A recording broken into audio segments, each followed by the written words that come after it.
Hi dears, welcome back to my channel. അപ്പോൾ ഇന്നത്തെ നമ്മുടെ റെസിപ്പി നേന്ത്രപ്പഴം വെച്ച് തയ്യാറാക്കിയുള്ള നല്ല അടിപൊളി ഒരു ഈവനിങ് സ്നാക്കിൻ്റെ റെസിപ്പിയാണ്. അപ്പോൾ നമുക്കിത് എങ്ങനെയാണ് തയ്യാറാക്കുന്നതെന്ന് കണ്ടു നോക്കാം. അപ്പോൾ ഈ ഒരു സ്നാക്ക് തയ്യാറാക്കാൻ വേണ്ടിയിട്ട് ഇവിടെ പാന് ഗ്യാസ് സ്റ്റോപ്പിൽ വെച്ച് കൊടുത്തിട്ടുണ്ട്. ഇനി ഇതിലേക്ക് ഒരു ടീസ്പൂണോളം നെയ്യ് ചേർത്ത് കൊടുക്കാം. ഈ പഴം ഒന്ന് വഴറ്റിയെടുക്കാൻ വേണ്ടിയിട്ടാണ്. എന്നിട്ട് നമുക്ക് കട്ട് ചെയ്ത് വെച്ചിട്ടുള്ള പഴം ഇതിലേക്ക് ചേർത്ത് കൊടുക്കാം.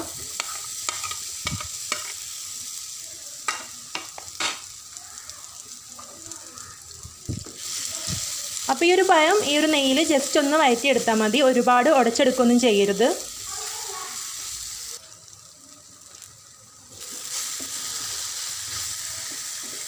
അപ്പോൾ ഇതൊന്ന് ഈ ഒരു നെയ്യിലിട്ടിട്ടൊന്ന് മിക്സ് ചെയ്തെടുത്തിട്ടുണ്ട്. ഇനി നമുക്കിതിലേക്ക് കുറച്ച് പഞ്ചസാര ചേർത്ത് കൊടുക്കാം. അതിൻ്റെ കൂടെ തന്നെ ഒരല്പം ഏലക്കപ്പൊടി കൂടെ ചേർത്ത് കൊടുക്കുന്നുണ്ട്. ഏലക്കപ്പൊടി ഇവിടെ ഞാൻ പഞ്ചസാര കൂടെ ചേർത്ത് പൊടിച്ചെടുത്തതാണ്, അതുകൊണ്ടാണ് ഒരു വെള്ള നിറത്തിൽ കാണുന്നത്. അപ്പോൾ ഒരു 1/4 ടീസ്പൂണൊക്കെ ചേർത്ത് കൊടുത്താൽ മതി കേട്ടോ ഏലക്കപ്പൊടി. അപ്പോൾ ഞാനിവിടെ പഞ്ചസാര കൂട്ടി പൊടിച്ചത് കാരണം ഒരു 1/2 ടീസ്പൂൺ ഏലക്കപ്പൊടി ചേർത്ത് കൊടുത്തിട്ടുണ്ട്.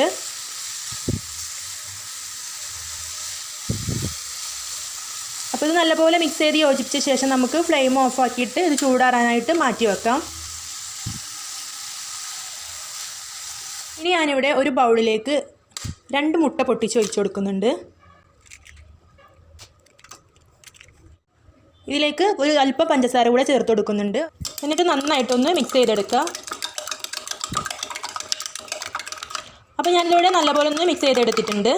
വേണ്ടത് ബ്രെഡ് ക്രംസ് ആണ്. അപ്പോൾ ഞാനിവിടെ കുറച്ച് ബ്രെഡ് പൊടിച്ചെടുത്ത് വെച്ചിട്ടുണ്ട്. ഇനി നമുക്ക് നമ്മൾ ആദ്യം തയ്യാറാക്കി വെച്ചിട്ടുള്ള പഴം വാട്ടി വെച്ചിട്ടുള്ളത് ഈ ഒരു എഗ്ഗിലേക്ക് ഇട്ട് കൊടുക്കണം.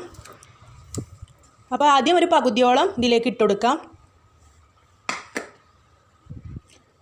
എന്നിട്ട് ഈ ഒരു പഴമൊക്കെ ഇതിലൊന്ന് മിക്സ് ചെയ്തെടുക്കാം. ഇനി ഓരോന്നായിട്ട് എടുത്തിട്ട് ഈ ഒരു ബ്രെഡ് പൊടിച്ചതിലേക്ക് ചേർത്തൊന്ന് നന്നായിട്ട് കോട്ട് ചെയ്തെടുക്കുകയാണ് ചെയ്യേണ്ടത്.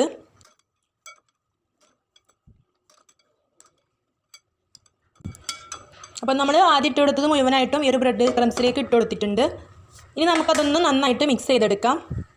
അപ്പോൾ ഈ ഒരു ബ്രെഡ് പൊടി ഇതിന് മുകളിലായിട്ട് നല്ല രീതിയിൽ ഇതുപോലെ പൊതിഞ്ഞെടുക്കുന്ന രീതിയിൽ നമ്മൾ സാധാരണ സ്നാക്സൊക്കെ തയ്യാറാക്കി എടുക്കുമ്പോൾ ബ്രെഡ് പൊടി വെച്ചിട്ട് പൊതിഞ്ഞെടുക്കാറുണ്ടല്ലോ. അപ്പോൾ ഇതിങ്ങനെ പഴം ചെറുതായിട്ട് കട്ട് ചെയ്തത് കാരണം എല്ലാം കൂടെ ഒരുമിച്ചിട്ട് കൊടുത്തിട്ട് ഇതുപോലെ ഒന്ന് മിക്സ് ചെയ്തെടുത്തിട്ടുണ്ടെങ്കിൽ നന്നായിട്ട് കോട്ടായി കിട്ടും. അപ്പോൾ നല്ലപോലെ മിക്സ് ചെയ്ത ശേഷം നമുക്കിത് ഓരോന്നായിട്ട് ഇതിൽ നിന്ന് എടുത്ത് വെക്കാം.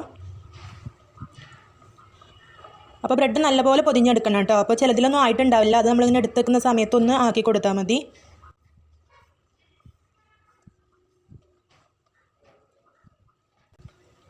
അപ്പോൾ ഇതിവിടെ ഫസ്റ്റ് ഇട്ട് കൊടുത്തത് ഫുള്ളായിട്ട് ഇതുപോലെ മുട്ടയിൽ മുക്കിയെടുത്ത് ബ്രെഡ് ക്രംസ് കൊണ്ട് കോട്ട് ചെയ്തെടുത്തിട്ടുണ്ട്. ഇനി നമുക്ക് ബാക്കിയുള്ള പകുതി കൂടെ അതുപോലെ തന്നെ ചെയ്തെടുക്കണം.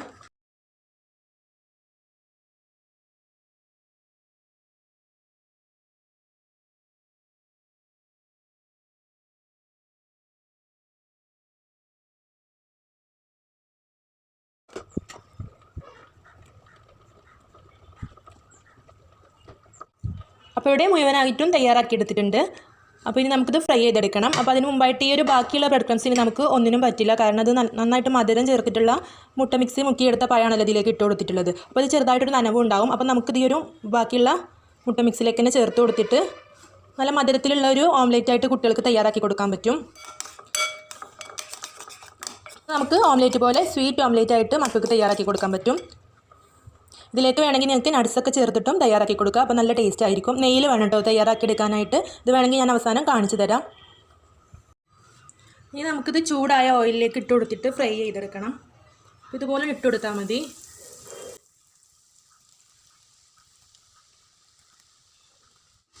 തീ കുറച്ച് വെക്കേണ്ട ആവശ്യമൊന്നുമില്ല. കുറച്ച് സമയം ഒന്ന് ഇളക്കി കൊടുത്തിട്ട് പെട്ടെന്ന് തന്നെ ഫ്രൈ ചെയ്തെടുക്കാം. അപ്പോൾ ഹൈ ഫ്ലെയിമിൽ തന്നെ വെച്ചിട്ട് ക്രിസ്പി ആവുന്ന അത്രയും സമയം ഒന്ന് ഇളക്കി കൊടുത്തിട്ട് നമുക്കിത് കോരി മാറ്റാം. അപ്പോൾ ഇത് കൈയെടുക്കാതെ ഇളക്കിക്കൊണ്ടിരിക്കണം, കാരണം തീ ഹൈ ഫ്ലെയിമിൽ വെച്ചത് കാരണം ഒരു വശം പെട്ടെന്ന് തന്നെ കരിഞ്ഞു പോകാതിരിക്കാൻ വേണ്ടിയിട്ട് നമ്മളിതിങ്ങനെ മിക്സ് ചെയ്തുകൊണ്ടിരിക്കണം. അപ്പോൾ ഇതുപോലെ എല്ലാ വശവും ബ്രൗൺ നിറായി കഴിയുമ്പോൾ നമുക്കിത് കോരി മാറ്റാം.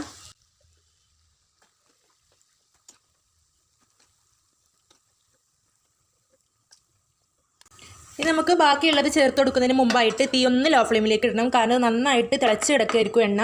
അപ്പോൾ പെട്ടെന്ന് തന്നെ കരിഞ്ഞു പോകും. അപ്പോൾ തീ ഒന്ന് കുറച്ച് വെച്ചിട്ട് ഇത് ചേർത്ത് കൊടുത്ത ശേഷം നമുക്ക് ഹൈ ഫ്ലെയിമിൽ ഇട്ട് കൊടുക്കാം.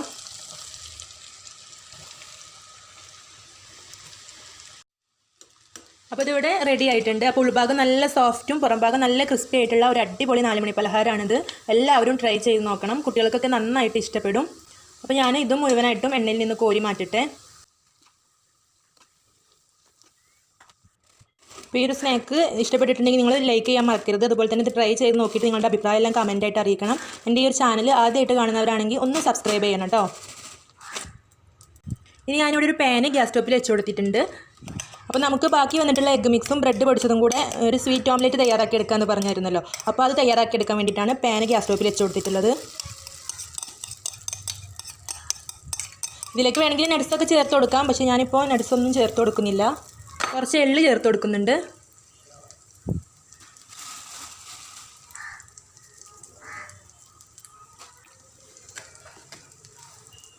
അതുപോലെ തന്നെ കുട്ടികളെ ആകർഷിക്കാൻ വേണ്ടിയിട്ട് കുറച്ച് ട്യൂട്ടി ഫ്രൂട്ടി കൂടി ചേർത്ത് കൊടുക്കാമെന്ന് വിചാരിച്ചു.